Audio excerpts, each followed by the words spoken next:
नमस्कार दोस्तों, आप मैं संजय कुमार श्रीवास्तव के साथ और मुस्कान इंडिया न्यूज़ में स्वागत करता हूँ। मैं आज आपको लेकर आया हूँ रोहिणी सेक्टर 5 और मिलाने आया हूँ विजेंद्र जी से, जो ज़मीन से जुड़े व्यक्ति हैं। गांव से सफ़र तय किया दिल्ली तक का और काफ़ी जो है मेहनत मशक्क़त की यहाँ तक पहुँचने के लिए, और शिक्षा भी प्राप्त की और शिक्षा के लिए लोगों को बोलते हैं। तो आज हम इनसे बातचीत करेंगे कैसे और किस प्रकार से समाज में आदमी को रहना चाहिए और आगे बढ़ना चाहिए।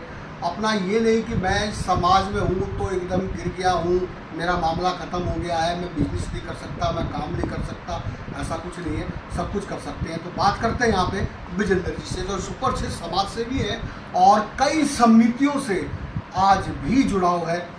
मैं ये कहते हुए हैरान हूँ कि 75 साल की उम्र हो चली है, 78 साल की, और फिर भी इतना जज्बा है दिल के अंदर और शेर जैसा दिमाग, चीते जैसा दिमाग अपने पास रखते हैं और हाथ पैरों में, बदन में फुर्ती रखते हैं। तो आइए बात करते हैं इन बातों का राज क्या है। नमस्कार सर, हमारे पब्लिक आपको देख रही है मुस्कान इंडिया की, तो एक बार जो है पूरा परिचय बताएं। मिठाई सभी को जय भीम जय भारत। मेरा नाम विजेंद्र सिंह है जी, और मैं रहने वाला यूपी से हूँ जी, डिस्ट्रिक्ट शामली के पास गाँव है, तो वहाँ से हूँ। जी, जी, एजुकेशन मेरी शामली में ही हुई। मैंने BSc किया केमिस्ट्री इंग्लिश में, और उसके तुरंत बाद जो है पढ़ने के तुरंत बाद ही मैं 2 साल टीचर रहा सीनियर सेकेंडरी स्कूल के अंदर, और एक और शामली में भी रहा जहाँ मैंने इंटरमीडिएट किया था। उसके बाद मुझे गवर्नमेंट जॉब मिल गया था और मेरी पोस्टिंग चंडीगढ़ हुई। जी, जी, कंप्यूटर IAS की पोस्ट मुझे मिली थी, जो अकाउंटेंट से ऊपर वाली पोस्ट थी, मतलब अकाउंटेंट से ऊपर का स्केल था जी, तो 3 साल के बाद मेरा प्रमोशन हो गया असिस्टेंट सुपरिटेंडेंट के बाद। फिर मैं वहाँ भी मैंने बहुत काम किया, सभी जो संस्थाएँ थी उनमें काम किया लोगों के लिए, पूरे ऑल इंडिया लेवल पर मैंने काम किया। जैसे मिनिस्ट्री ऑफ प्लानिंग की 11 एसोसिएशन थी, तो हमने फेडरेशन बनाई थी ministry of planning employees association, उसका प्रेसिडेंट रहा 4-5 साल, और अपने ऑफिस में भी करेंगे थी सोसाइटी का प्रेसिडेंट रहा, क्लब का जनरल सेक्रेटरी रहा, और बहुत सारी संस्थाओं में वहाँ भी मैंने ऑल इंडिया लेवल के ऊपर काम किया।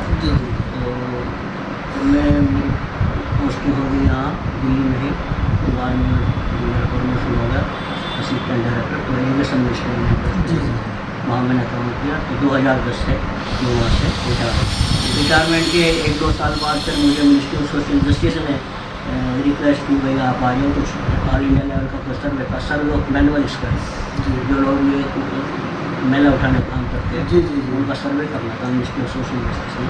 तो सर्वे कंडक्ट कराना था, तो मैंने कहा भाई मैं तो रिटायर हो गया हूँ, अब हम नहीं कुछ करना, लेकिन उन्होंने मेरे पे ज़्यादा जोर दिया, तो मैं वहाँ गया, सर्वे हमने कंप्लीट करा, और फिर वहाँ उन्होंने मुझे छोड़ा ही नहीं। पूरे 7 साल में वहाँ एज ए कंसल्टेंट काम किया रिटायरमेंट के बाद। 2020 में ये कोरोना आया तो तभी मैं वहाँ पर फिर यहाँ बहुत सारी संस्थाएँ के साथ जुड़ा होता चला गया। हाँ, यहाँ मैं फाउंडर सेक्रेटरी हूँ, रेजिडेंट वेलफेयर स्कूल का रजिस्टर्ड संस्था है, उसका रजिस्ट्रेशन बना और यहाँ काम किया। बाद में लोगों ने मुझे प्रेसिडेंट भी बनाया, और जब मैं यहाँ का जनरल सेक्रेटरी था तो लोगों ने मुझे कहा कि यहाँ मंदिर नहीं है, तो आप थोड़ा कुछ काम करें, देखो किस तरह से मंदिर। मैंने कहा भाई मैं तो मंदिर में जाता नहीं, मैंने वो साफ दिखला, मैं मंदिर में तो इनमें जाता नहीं हूँ, मैं तो जो है मतलब ध्यान करता हूँ, समाधि की तरफ वो है मेरा। फिर भी लोगों ने ये जब कहा तो लोगों की बात माननी पड़ी, तो मैंने यहाँ हनुमान मंदिर का प्रेसिडेंट मुझे बनाया समिति का, तो मंदिर में था, तो मैंने 1 साल काम किया, कुछ पैसा इकट्ठा किया, DDA से लेटर आया हुआ था, मैं यहाँ 1 लाख रुपये दिया, तो मिलेगा तो 65,000 रुपये इकट्ठे करके, तो मैंने कहा भाई अब आप काम करो, तुम्हारा काम चला। जी, जी, यहाँ मंदिर जो है बन गया है। क्या बात है, अच्छा, अच्छा। तो फिर मैं जैन मंडल बनी हुई थी ऑलरेडी, उन्होंने मुझे मेरे दोस्त थे उन्होंने मुझे जोड़ लिया, तो मैंने उसमें काम किया। मैं वाइस प्रेसिडेंट भी रहा हूँ, जनरल सेक्रेटरी रहा, पद संरक्षक में हूँ, कार्यकारिणी में भी हूँ, और हम यहाँ डिस्पेंसरी चला रहे हैं, अच्छा, चैरिटेबल डिस्पेंसरी।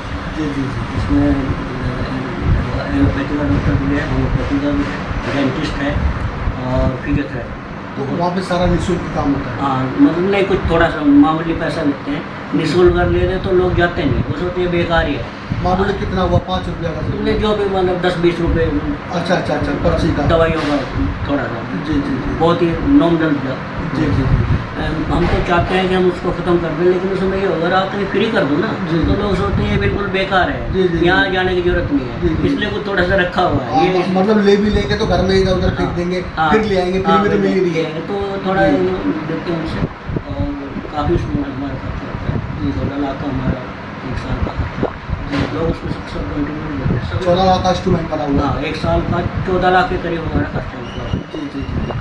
तो इसके बाद मैं पीपल एजुकेशनल वेलफेयर सोसाइटी का फाउंडर सेक्रेटरी हूँ। मैंने आपको जैसे बताया था जी जी कि दिल्ली लेवल पर हम काम कर रहे हैं, NCR दिल्ली के लिए काम कर रहे हैं। सैकड़ों बच्चे अब तक हम पढ़ा चुके हैं, जो बच्चे बिल्कुल मतलब किताब नहीं खरीद सकते, यूनिफॉर्म नहीं, जो शूज़ की ज़रूरत है, और भी कोई फीस तक भी जो है वो हम देते हैं। फीस तक भी फ्री? हाँ, फ्री है। फ्री मतलब टोटल उनको मतलब फ्री हम वो करते हैं। जी जी। तो बहुत सारे बच्चे अभी भी चालू है, और दूसरे उसके लोग भी जुड़े हुए हैं, जैसे कि जैन लोग हैं, गोल है, वाइस प्रेसिडेंट हमारे जी शीतल प्रसाद जैन है, गोल है, और बहुत सारे लोग हैं जो क्योंकि कंट्रीब्यूशन से चलते हैं, जी, जो जी। कंट्रीब्यूशन लेते हैं। जी जी। तो हमारे पास बैंक में अकाउंट है। अब हम किससे नहीं ले रहे क्योंकि हमारे पास अच्छा पैसा है, जी और जब जरूरत होगी तब लोगों से कंट्रीब्यूशन करें। फिर बुद्ध उपासना विहार समिति का मैं प्रेसिडेंट टेम्पल में है। लोग चाहते थे कि यहाँ हो, हालांकि हमने मंगोलपुरी में बहुत अच्छा विहार बनाया हुआ है, मेरा काफ़ी कंट्रीब्यूशन हुआ है, 5 लाख के आसपास में कंट्रीब्यूशन हुआ। फिर लोग रोड के करने के नहीं यहाँ होना चाहिए, तो हमने अभी यहाँ 2 साल 1.5-2 साल हो गए, सेक्टर 3 हो गया। अच्छा। छोटा है मगर बहुत अच्छा है। जी जी। और हर संडे को हम वहाँ प्रोग्राम करते हैं, बुद्ध वंदना करते हैं, धम्म देशना करते हैं, पंचशील का पाठ करते हैं। जो धम्मपद है भगवान बुद्ध की जो गाथाएँ, जी जी। श्लोक जैसे संस्कृत में श्लोक करते हैं, जी जी जी। नेपाली उनको गाथा करते हैं, तो वो करते हैं हर संडे को 8:30 से 9:30 तक का प्रोग्राम होता है। एक हम पंचशील सोसाइटी चला रहे हैं, वो उसमें हमारे लोग जुड़े हैं, हमारे समाज के लोग जुड़े हुए हैं, उसको भी 20-25 साल हो गए, तो वो भी आज चालू है।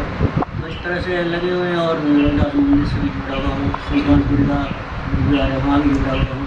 क्योंकि विजेंद्र जी आप रोहिणी सेक्टर 5 में रहते हैं दिल्ली के अंदर, और एरिया भी टॉपर है, और इलाका भी ठीक ठाक है, और आप भी सब कुछ संपन्न है, और आपकी समितियों से जितनी भी समितियां हैं सब में जुड़े हुए हैं। सब मेरे ख्याल से मिडिल क्लास आदमी तो है ही है, टॉपर क्लास मिडिल क्लास आदमी तो है ही है। और अगर मैं बात करूँ उस तबके की, जो मैं बात करूँ जो आज भी गांव के अंदर पिछड़ा हुआ पड़ा है, अनपढ़ पड़ा हुआ है, शिक्षा प्राप्त नहीं हो पा रही है, उनको आप कैसे एकत्रित करेंगे? देखो, इसमें हम लोग जो है किसी को ब्लेम नहीं कर सकते, सिर्फ मैं तो उनको ही ब्लेम करता हूँ। मैं तो खुद अपनी बात जानता हूँ। तो भाई 1968 में मैंने ग्रेजुएशन किया, ये समझो मुझे समय प्राइमरी में, तो हम लोग गरीब परिवार के थे, लेकिन हमें पे शिक्षा माँ बाप ने कभी रोका नहीं है, तो पढ़े हैं ना। तो मेरे भी अंदर एजुकेशन की भावना थी, माँ बाप ने पढ़ा, तो वहाँ उन लोगों को हम ये कहते हैं कि वो लोग नहीं चाहते। अगर वो सरकारी स्कूल हैं, सब प्राइमरी हो तो कोई फीस भी नहीं है, आगे आप जब उसमें जाओगे अगर सीनियर सेकेंडरी में, उसमें वहाँ पर आपको स्कॉलरशिप भी मिलेगा, शेड्यूल कास्ट को तो स्कॉलरशिप भी अवेलेबल है। और तो वो लोग खुद मतलब इस तरफ उनका ध्यान नहीं है, और उनको कोई जागृत करने वाला भी नहीं है। भाई आप मजदूरी करो, कुछ भी करो, जो भी करो, मगर अपने बच्चों को पढ़ाओ, तो वो ये काम कर नहीं रहे। तो हम रेस्पॉन्सिबल हमारे समाज के लोग हैं। अब मैं तो अपने गांव के बाद जाऊँ तो सब पढ़े लिखे लोग हैं। हमारे गांव में किसी के पास कच्चा घर नहीं, आज सबके पास पक्के घर हैं, सबका काम भी अच्छा है, क्योंकि उस समय से हमारे एरिया में वेस्टर्न यूपी से है हमारा गाँव। तो वेस्ट डोमी में आप देखेंगे तो पढ़े लिखे लोग हैं, और अच्छी सर्विस के अंदर है। बहुत सारे मेरे परिवार के लोग, गाँव के लोग अच्छी सर्विस में थे और अभी भी हैं, तो वो कोई बात नहीं। तो उनको ये इस बात को सोचना चाहिए। बाबा साहब ने तो हम लोगों को कहा है, हमने पढ़ लिया, मगर हमने तो उस समय बाबा साहब की बात सुनी भी नहीं थी। शिक्षित बनो, संगठित और संघर्ष करो। तो शिक्षा तो वैसे ही बहुत जरूरी है। अगर जैसे कहते हैं ना, विद्या विहीन पशु समान, अगर हमारे पास विद्या नहीं है तो पशु के समान ही है, और कोई भी हमारा एक्सप्लोरेशन कर सकता है, हमारे ऊपर अत्याचार कर सकता है। तो हमें शिक्षित होना पड़ेगा, और शिक्षित होना चाहिए। विजय जी, मान लीजिए अगर ये आप जो कह रहे हैं आपकी बात ठीक है, मैं मानता हूँ इस बात को, लेकिन जो है वो कहते हैं कि हमें रास्ता नहीं मिल रहा है। विजेंद्र जी जैसे वो बहुत दूर बैठे हुए हैं, और अगर मैं उनसे मिलना चाहूँ या उनसे फ़ोन करना चाहूँ, उनकी समिति से जुड़ना चाहूँ, तो वो कैसे करेंगे?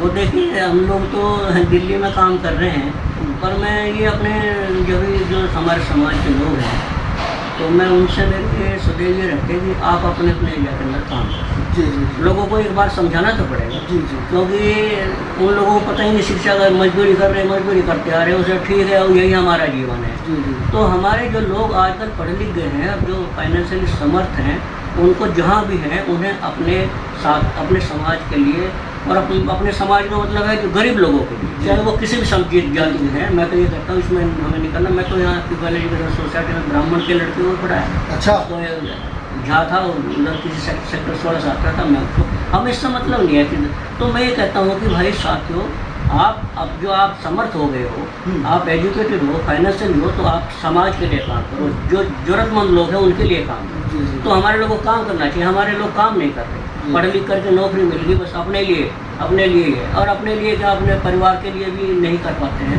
बहुत सारे लोग आगे तो दूसरे के लिए तो क्या करेंगे। मैं तो आपको एक छोटी सी बात बताना चाहता हूँ, और आप सुने। जब मैंने यहाँ पीपल एजुकेशन सोसाइटी में चला रहा था, तो यहाँ सेक्टर हमारे 5 में 2 बच्चों को ले गए, हमारे भाई आए, तो उन्होंने मुझे कहा इन बच्चों को बिल्कुल पढ़ाई को दिक्कत नहीं है, वो लिफाफे बना के भेजता। अच्छा। तो मुझे उसने बताया कि कहने लगा ये मेरी जो बहन है, और जो मेरे बहन थे उनका मर्डर हो गया था बिल्कुल। अच्छा। तो ये दोनों बच्चे अकेले रहते, और मेरा एक भाई IAS है जी, उसने इन बच्चों को रखने से मना कर दिया जी जी, मैं लाया हूँ। ये है, आप एक IAS ऑफिसर हो करके अपने बहन के बच्चों को आप जो है उनको पढ़ा लिखा नहीं सकते, उनको आश्रय नहीं दे सकते। तो मतलब इससे ये है, ये हमारे समाज की मतलब मेजोरिटी लोगों की यही कहानी है। जी जी जी। तो मैंने उनको पढ़े, उन्होंने बच्चों ने मेहनत करके आपने उनको पढ़ाया? हाँ। अच्छा। पीपल एजुकेशन सोसाइटी हमने बना रखी थी, तो नौकरी पर लग गए दोनों बच्चे पढ़ करके। तो मैं ये कहता हूँ कि हमारे लोगों को चाहिए, हमारे लोगों के अंदर जो है पैसा खर्च करने की मतलब एक मन नहीं है। मन नहीं है, लोगों के पास बहुत पैसा है। तो हमने तो ये जो काम किए हैं यहाँ, जैसे हमने बहुत मंदिर बनाया, उसमें जब मुझे पैसे की जरूरत पड़ी, तो अच्छे लोग जिनको 4-4, 5-5 लाख रुपए तनख्वाह मिलती है, वो 1 लाख रुपए नहीं दे सके। नहीं दे सके, क्या करोगे आप उनको? बहुत सारे लोगों ने, किसी ने कहा मुझे अपनी लड़की की शादी करनी, किसी ने, जो कि 4-4 लाख, 5-5 लाख रुपए हर महीने तनख्वाह आ रही है, इसके बाद। तो मतलब ये है, हमारे लोगों को ये चाहिए कि वो समाज के वंचित लोगों के लिए, जो गरीब लोग हैं, जो असमर्थ लोग हैं, उनको फाइनेंशियली इमदाद करें, उनको समझाएं। ये बनता है, ये हो नहीं रहा, ये होना चाहिए। सरकार की तरफ से अगर मैं कहूँ तो काफ़ी दलित समाज में जो है काफ़ी छूट मिली है, और सरकार ने काफ़ी मदद की है। जी बिल्कुल की है जी। हाँ, अब देखो ना, आप स्कॉलरशिप अवेलेबल है ना जी, बिग बुक्स भी मिल रही है जी।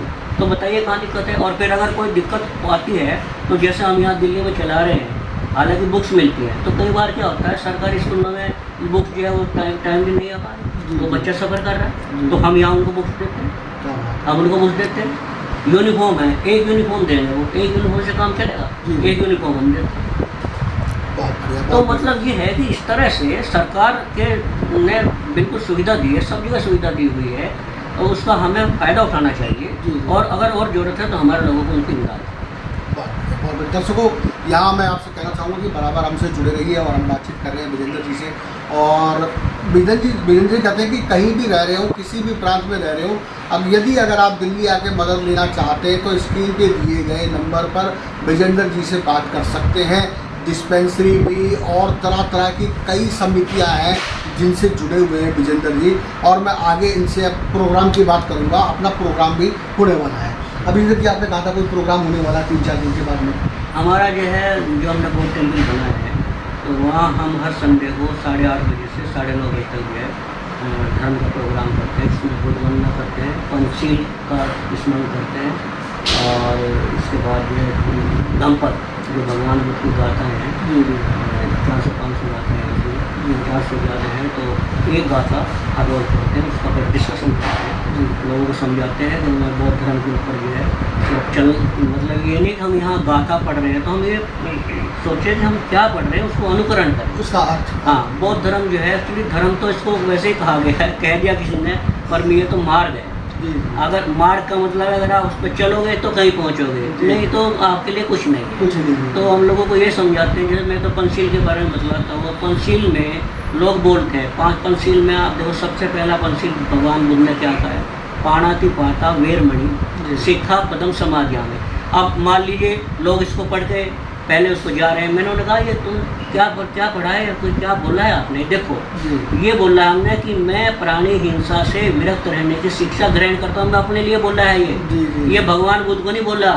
तो अगर हम यहाँ पर जो इसी तरह दूसरा पंचशील है अदिना दाना वेरमणि शिक्षा बदल से, अदिना का मतलब जो चीज़ मुझे नहीं दी गई उसको मैं नहीं लूँगा, यानी मैं चोरी की प्रवृत्ति से विरक्त रहने की शिक्षा ग्रहण करता हूँ। तो हम अपने लिए वहाँ कह रहे हैं, और तो हम उस पर तो हम ये पंचशील के बारे में लोगों को बताते हैं।